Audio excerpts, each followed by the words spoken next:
Lots of people ask me why another book on Franklin Roosevelt and Eleanor. The fact is, though, you wouldn't believe it, it's been 40 years since there was a book on Franklin and Eleanor Roosevelt as a couple. I started myself wondering, how it was possible for a man who had polio at the age of 39 and couldn't walk a step by himself. He couldn't stand. How was it possible for him to become President of the United States at the age of 50? This great nation will endure as it has endured.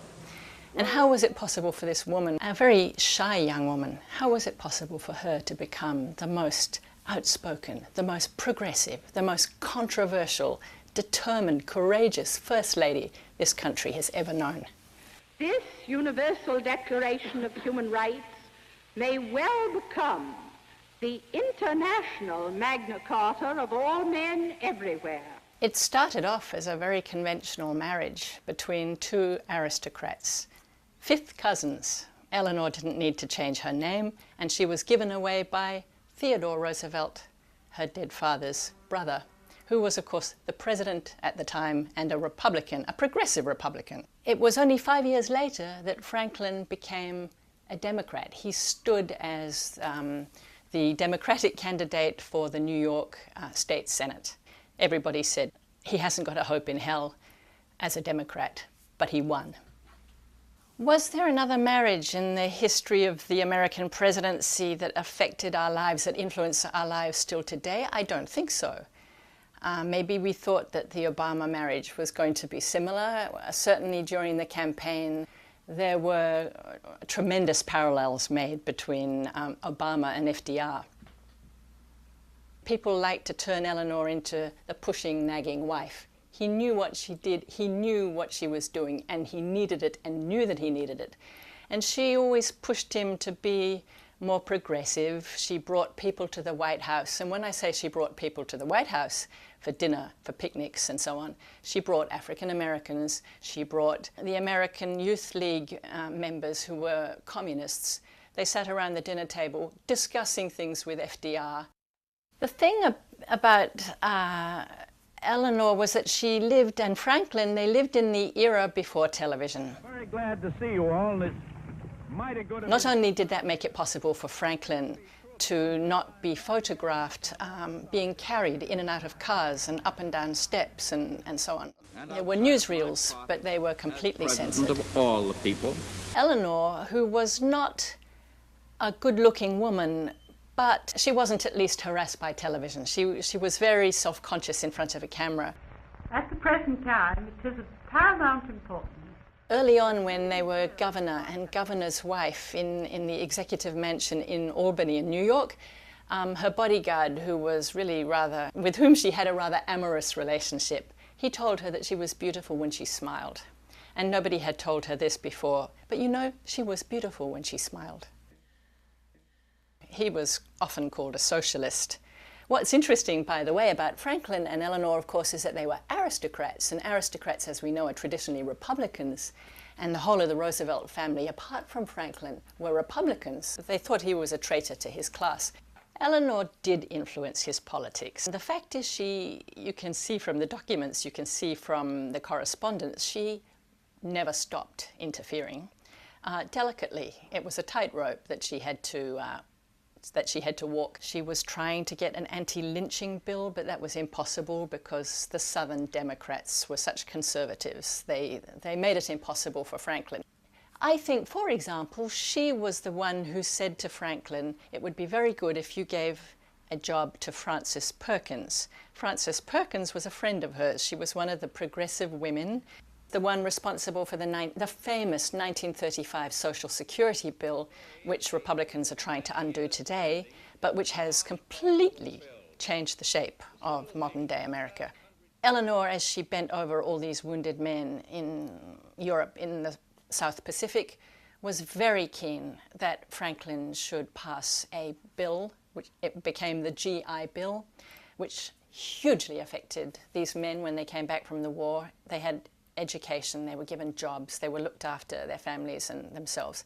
That was Eleanor saying to Franklin, we've got to thank these men for what they're doing to this country, those who are lucky enough to survive.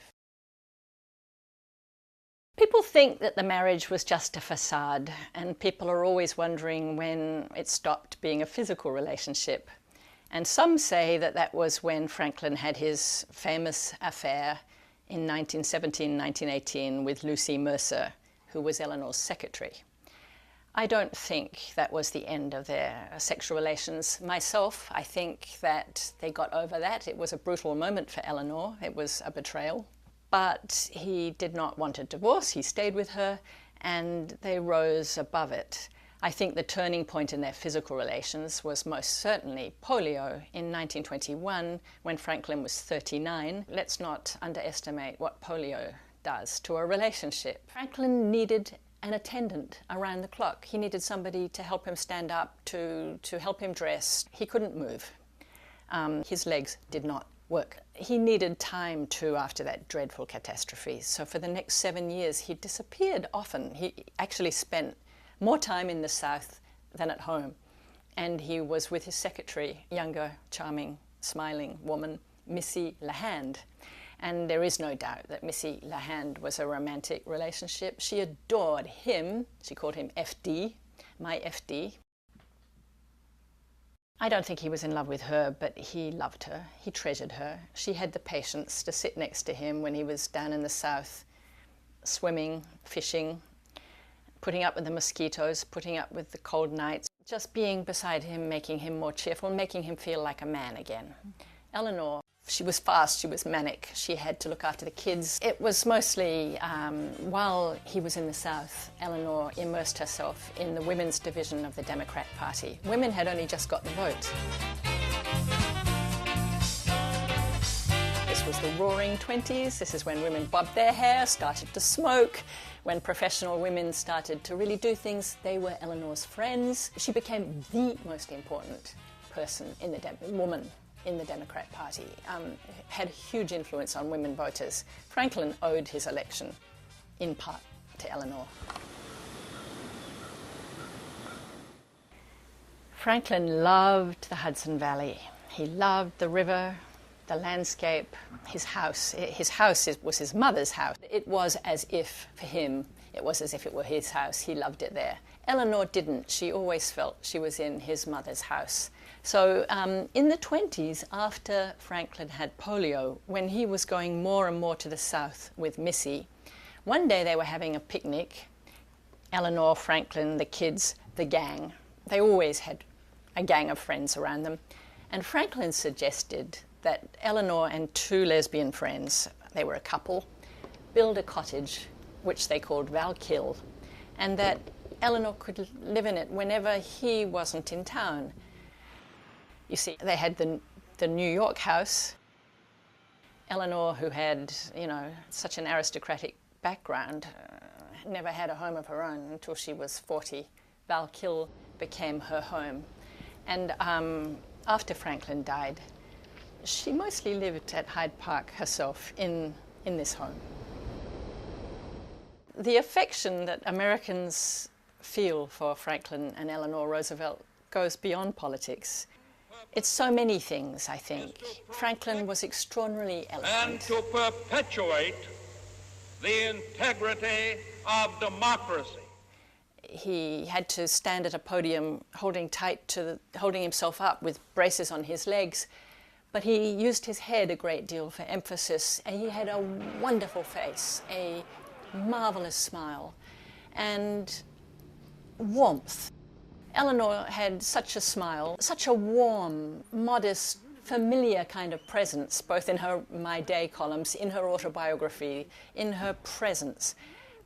She knew how to make people feel relaxed, and they didn't have any pretensions. They just invited everybody to the White House. They genuinely cared about people. Their politics was not about them. They believed in public service. They believed in helping others. And people could see that.